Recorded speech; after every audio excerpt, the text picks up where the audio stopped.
I woke up with a tickle in the back of my throat and a little bit of congestion, and I'm pissed.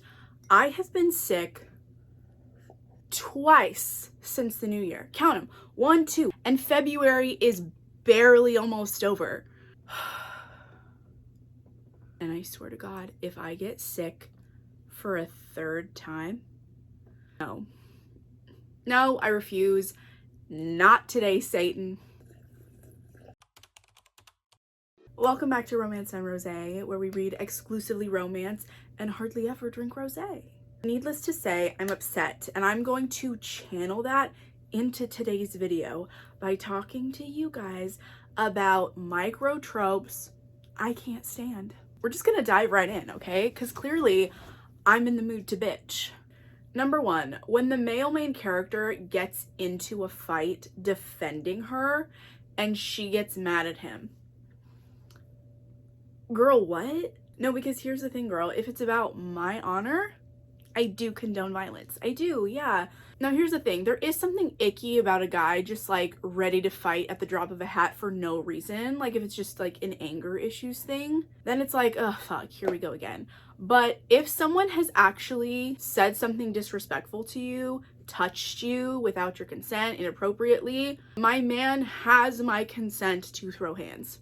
Always. I like my fictional men, alpha, dominant. If you cannot fight, I don't want you. I'm looking at you, marked men. Because God forbid your man goes in to defend your honor and he gets his ass beat. Fuck no. That actually happened in this movie. A guy beats up his girl and he goes over to his penthouse to beat him up, gets his ass handed to him, and he has to call his big water to come in and finish the job. And he gets the girl.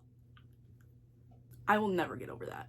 This next one is a little bit complicated for me to navigate because on one hand, the friends to lovers trope, it's one of my favorites of all time. I adore it. Like, top 3 favorite tropes for sure. But what I don't like is when the female lead has been secretly pining for the male lead forever and he has never blinked at her twice. And it's sort of that, like, oh, she's been there all along trope when he realizes he has feelings for her and finally falls. I don't like that. That gives me like full body ick. The biggest example I could give of this trope would be the Colin and Penelope story arc in Bridgerton. It was pretty true in the show to the book, and I don't like it because I feel like it makes the woman look kind of pathetic, that like she has just been yearning and hoping, and he just like never sees her that way until all of a sudden one day, I don't know, she has a glow up or he sees her eating something phallic and all of a sudden he has a sexual thought about her for the first time, and it's just like I don't know. Because to me, if someone has been in your life that long and you have never thought about them sexually or romantically ever, and then all of a sudden one day after they've had to watch you date other people, fall in love over and over again, and like they've just never seen you that way, and then all of a sudden, oh, it's always been you. You've been right under my nose this whole time.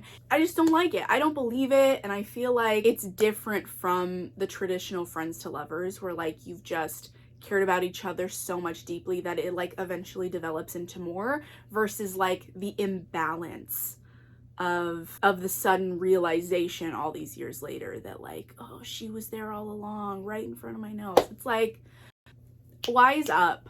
If the FMC won't stick by her man through crime, it's giving narc. I find this specifically irritating in mafia romance books. When a girl has clearly fallen for a morally gray hero, but when she's first confronted with that moral ambiguity, just like freaks out and is just like so stuck on like the legalities of it all. It's like their whole world crumbles in on itself and they're like, who did I fall for? Oh my god, he's a criminal! Girl, yeah, he's Italian, has a security detail follow you wherever you go, has endless amounts of money. Like, grow up. I also feel like I could find out that my husband murdered 10 people tomorrow, and my first thought would not at all be like, oh my God, who did I marry? Genuinely, I've known that man since I was 12 years old, and my first thought would be like, tell me everything. Like, I don't know, like I would want to hear about it, but I don't think it would make me be like afraid of him, because I just know like if I found that out, he would have a reason. Lawful or not, I'm gonna stick beside him. This next one, you guys, ugh, it grinds my gears so much, because another one of my favorite tropes, it's because it's just so juicy. The drama is just peak. The love triangle. But it's so hard to find a good one these days, y'all, because I feel like a lot of authors put so much effort in making these two male leads seem like different but interesting enough for this girl to fall for them both, and for it to be like a hard choice between the two. That's the best part for me. But it's like they run out of all their creativity at some point and have nothing left to give the female lead, and she ends up having the personality of dry toast. Wonder bread. So then you have like these two fabulous male leads and a female lead who you can't even conceive why these two very interesting people would give a shit about her. Like, there's just nothing interesting in the least. So if you write me a love triangle and give that girl a bland personality, prison time. Ooh, this next one is in regards to millionaire or billionaire romances, where the hero has like more money than he could ever spend or know what to do with, and the female lead doesn't want to spend his money. Be nice. I'm finding it. Like, girl, what are we doing? Like, billionaires, true billionaires are not worried about gold diggers. And it's always a female lead who comes from a background where she didn't have a lot of money or she needs a lot of money, and he swooped in to save her from her financial woes. Like, if you're a billionaire's date to a gala and he's taking you shopping and you look at the price tag on a designer gown and go, I think this is a little out of my price range.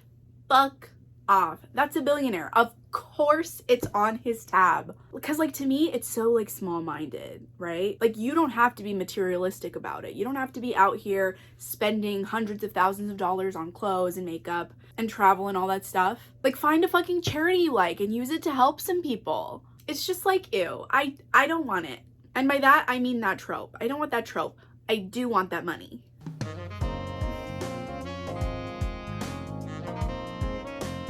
You know what, let's round out this video with an even 6. This one is specific to spicy romance authors because I think they're giving the people what they want. But I feel like it's become too commonplace, it's lost its shock value, and that is when you give a male lead a piercing and he doesn't deserve to have it. It feels like it was just thrown in there to be interesting, but nothing about this character screams someone who would have that in the real world. You know, like, he's great. He could even be fantastic. I could love him as a hero, but he's like a single dad living in Wyoming on a farm, and all of a sudden he whips it out and he's got like a Jacob ladder tip to base. And I just think, huh, like, I don't know, this character just doesn't really have any business having a pure, you know, in the real world, you do whatever you want with your genitalia, whatever you want, whatever you do for work, whatever you like, that's your business.